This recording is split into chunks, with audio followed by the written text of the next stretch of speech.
some got some juice on it. I don't know. I don't even know what the fuck I just said. I don't know what that's supposed to be. Yo, I got something to say about this shit. You know what I'm saying? And you feel me? I ain't gonna lie, bro. Like, Act done built himself to be a credible content creator, and therefore, you feel me? Whatever he got to say about some shit, even, you know what I'm saying, to a certain extent, some shit beyond this beef, Drake and Kendrick beef shit. I still, you know, be giving Act my ears. You feel? I don't know whether to say pause or whatever, but Drake. I might be the only black person who likes him. Won't hinder his successes at least. I hate culture. I hate the culture. Hopefully battle rap dies with this lawsuit. They mad they can't make a hit without sneak dissing. Okay. Thank you, bro. Pretty damn fishy. Recently we got some new updates with respect to the discovery phase, and while I'm not covering most of that in this video, I wanted to point out some really important things. First, what you guys need to know is that UMG as a business has been going through a significant transformation since the beginning of 2024. There have been a lot of layoffs, a lot of big promotions, employees have been quitting, and massive changes have been going on. They're restructuring a lot. Like, these are not small changes. Historically, the way things worked at UMG was you had Lucian Grainge running the show at the top. Then on the East Coast, we had Republic Records, Def Jam, and Island Records, all of which had a bunch of smaller labels underneath them, but ultimately Republic was the big player, and that was ran by Monty and Avery Lippman. Then we got the West Coast labels. On the West, we had IGA, which is Interscope, Geffen, and A&M, and then we had Capitol Music Group, which all had smaller labels underneath them, but ultimately Interscope was the big player, ran by John Janik. Yo, so you telling me this whole music industry is ran by just like one person? Because since all of these other, you know, separate labels from the main parent label that is owned by one person, it's like, damn, the whole thing is owned by one nigga. And even though they fall under UMG, like the East Coast and the West Coast are in competition. When it came down to which coast was more profitable, John Janik and Monty Lippman went up against each other for years to try and earn that #1 spot. Imagine that. The whole trajectory, the whole intention, the whole how can I say this? Just movement of the machine behind the whole industry, bro. It's all about two niggas competing. Bro, I feel like y'all gotta be catching these revelations, bro. Y'all gotta be catching these agendas that are now revealing themselves.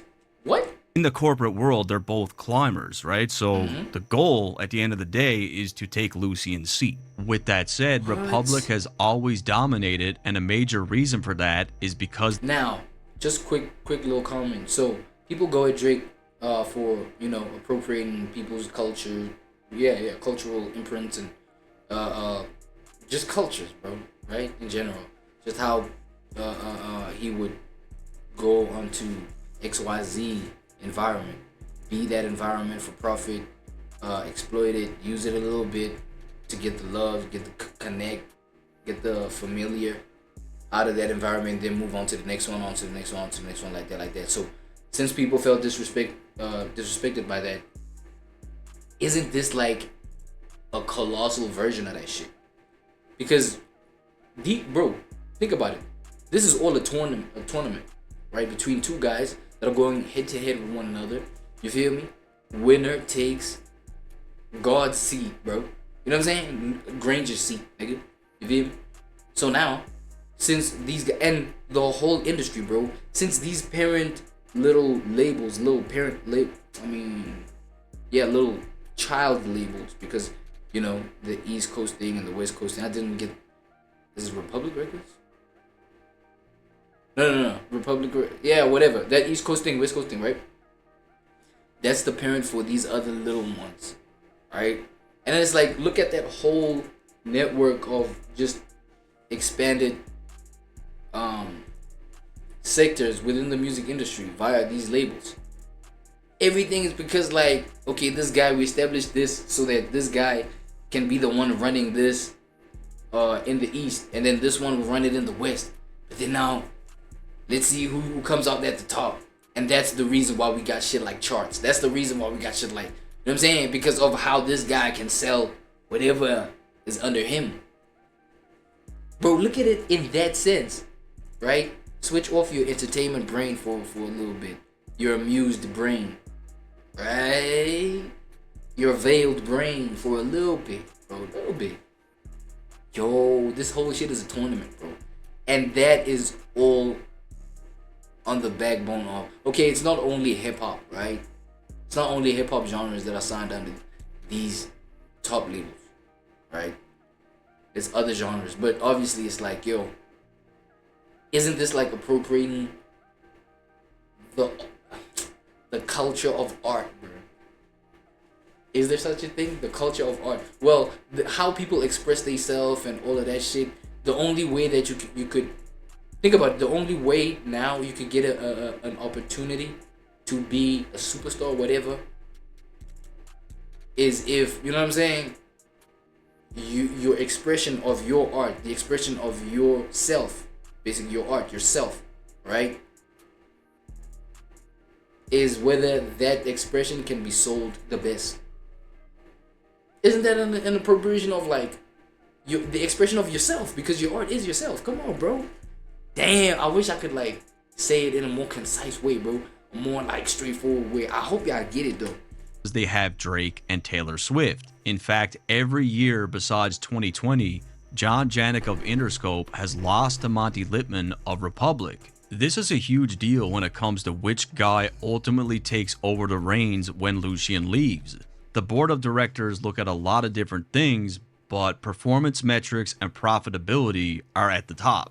Based on performance metrics, Monty Lipman is clearly the man for the job. And Lucian Grainge said himself that he loves the internal competition that happens within the company because it ultimately makes people work even harder. The competition within our own company in Son. So that's what I'm trying to say. It was all based off of these two guys' competition. The competition between them. But then how it's delivered to us is, yo, it's entertainment. Yo, these charts. Yo, these awards. Yo, you know what I'm saying? Yo, connects to these radios. Da, da, da, da. You feel me? A whole industry. But it's based off of like these guys going hard, making sure that there is an industry. But like, if it is just between these two niggas. And if they ain't happy with your product, your expression, the expression of like how you want the expression to be sold, they just, you know what I'm saying? So it's all up to these guys. Because now you're going to mess, if you change your mind, you're going to mess up the, you know what I'm saying? The competing factor. It's like you making my team lose on some shit. Finding and developing artists is no accident. It's by design. At the same time, our culture never lets our in-house competition become destructive. Our executives never forget that we're all part of the same UMG team. So the culture at UMG of the East battling against the West, Monty against Janik, like that's by design and that's something they're proud of. However, Lucian was about to drop a bomb, and that happened on February 2nd, 2024, when he announced that both John Janik and Monty Lipman were getting massive promotions and that a big restructure was coming. Then it was just a month later where we learned exactly what these big changes were. On March 12th, I'm so immersed in this shit, man. I'm gonna have to pause just for a little bit, just to say shout out, man, for the follow, Agent 66. You good, brother? I'm watching this UMG thing, UMG Drake trial thing. Yeah, through the academic channel type shit. 12th, 2024. I ain't gonna lie, they dragging this shit, bro. So I'm just like trying to see like where it's going. Apparently, it's going like to some serious heights, man. I ain't gonna lie. Lucian Grainge handed full control of UMG's labels to two people, John Janik on the West Coast and Monty Lipman on the East Coast. Now on the West Coast, all the major labels, Interscope, Geffen, A&M, and Capitol, were merged into a single. That's what I'm saying. With the in LA. Wait, hold on. Company, Lipman on the East Coast. So Universal on the East Coast, is that what it is? Now on the West Coast, all the major labels, Interscope, Geffen, A&M, and Capitol. So these is the parent labels that I was talking about. Were merged into a single company called ICLG, with John Janik running the show. On the East Coast, the exact same thing happened. Def Jam, Island, and Republic were grouped together under one umbrella called Republic Corps, led by Monty Lipman. So now it's even more competitive because both Monty and Janik, now they've got more responsibility and more power. So like now it's really time to prove yourself. And at this point, heads started to roll where massive layoffs came into effect. UMG had previously announced that because of this restructuring, they could save $270 million a year. These big changes also ruffled the feathers of some very heavy hitters. Michelle Jublier, who was the CEO of Capitol Music Group, didn't seem to like the idea of John Janik being her new boss, and she resigned the moment his promotion was announced. Then Arjan Prugel, who was the vice president of Capitol Records, also quit. Sydney McCabe, CEO of UMG in Nashville, also announced that she will be quitting, and that came just 5 days after the Monty and Janik promotion. Then we saw high-end executives who held various positions across the labels get laid off. I'm not going to name all the people, but like these are high executive. I ain't gonna lie, respectfully, who gives a fuck about like what goes on at the top over there, right? Because we care about the art. We care about what happens like with the expression of this art, the expression of the music. You feel me? And then up there, obviously, there's gonna be like the politics that go on and shit like that. And I feel like respectfully, bro, I don't even know not one of these people that they mentioned up there. You feel me? It's just today through this video that I find out about any of these people. You know what I'm saying? But then now it's like the whole, like, I feel like where the industry has peaked to is because of these two individuals saying, shit, I gotta beat that other guy. Do you think if that kind of intention existed, if let's say individuals that didn't have these kind of intentions were running the game, maybe different intentions, I don't know, something pure, something like just sharing the music just for inspiration, or you know what I'm saying, like some shit that's like beyond the business, beyond like the sales. And do you think the music industry would be as big as it is today? Positions, like these aren't just anybody. These guys got hefty salaries, like big cuts are being made. Anyways, on March 12th, all these changes take place. Janik and Lipman are now the kings of their respective coast, and what do you know, 10 days later, Kendrick fires his shot on the Like That record. Motherfuck the big three, nigga, it's just big me. When it comes to Kendrick Lamar, he is one of John Janik's biggest stars on Interscope, dating back as far as Good Kid, Mad City. For real? In fact, all of Kendrick's albums were released under Janik, and he was heavily involved in Kendrick's career. In the case of Drake, he was on the other side with Republic.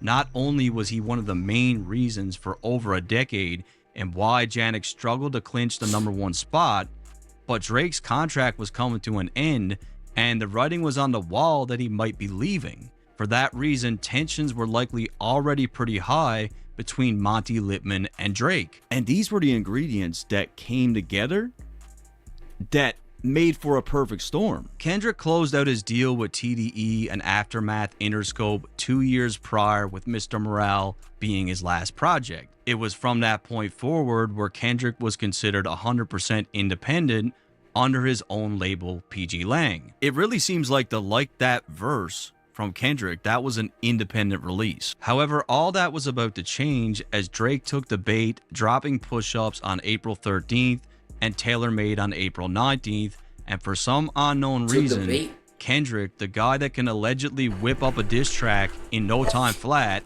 was completely ghost. And now we know why that was. It turns out the savior of hip-hop and all things culture wasn't about to involve himself in a rap battle without a new shiny deal in place with his good old pal John Janik at Interscope Records. You guys do remember John, right?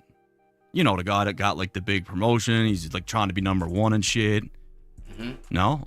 Kendrick knows him really good. That's right. On April 27th, 2004, Kendrick put pen to paper and signed a deal with PG Lang and licensing through Interscope, and 3 days later, Euphoria dropped. But don't tell no lie about me.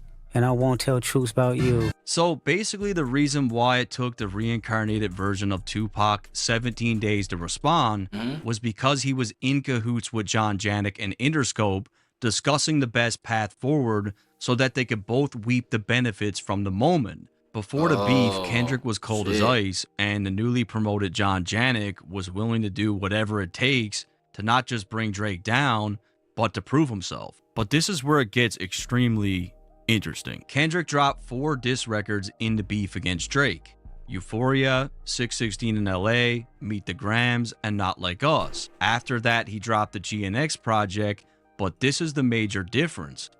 All 3 of the diss records that were added to DSPs were licensed directly from Kendrick Lamar to Interscope Records, but the GNX project was licensed from PG Lang to Interscope Records. Why are the 3 diss tracks different? That's probably why Drake's legal team is very eager to look into Kendrick Lamar's contract with Interscope, and that's probably why UMG has heavily redacted information from it. And this is the smoking gun, right? Because that tells me that in that contract that he signed, those 3 diss tracks, there has to be something about the battle in the contract, because those 3 records had a different agreement. Remember in my breakdown of Drake's Iceman episode?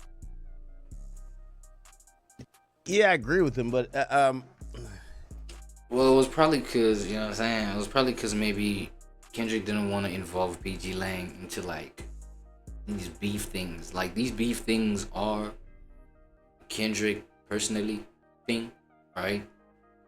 PG Lang probably has a higher purpose than just endorsing internet smoke, right? Yeah, for profit, but they probably like, maybe they vision